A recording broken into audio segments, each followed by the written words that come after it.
Status module.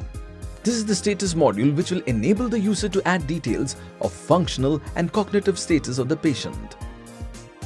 Log into your account, select the preferred patient from your patients list and click on New Health Record and navigate to the status module.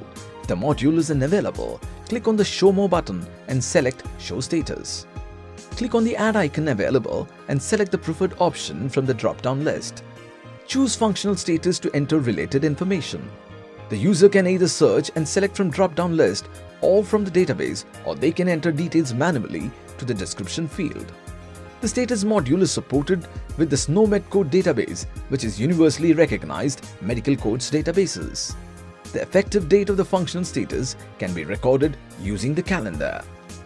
If the doctor feels that this particular functional status could be used on a frequent basis, we provide our users with the option to store them as favorites or templates and use them in future visits.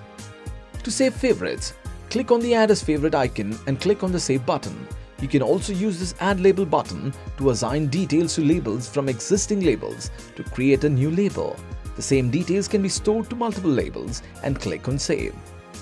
To add cognitive status information, click on the Add icon and choose Cognitive Status from the drop-down.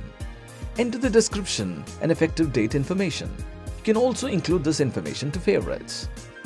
Click on the favorite icon here to view the favorite status details stored and labels created. Click on ellipse icon to view the labels and select any label to view details already stored in them. Click on Add icon to easily import the information into the module. This will enable you to reduce a lot of charting time. Before completing the health record, if the user wants to delete or edit any of the information already added, click on the already saved information and click on the trash icon to delete the details. To edit details, click on the already saved information.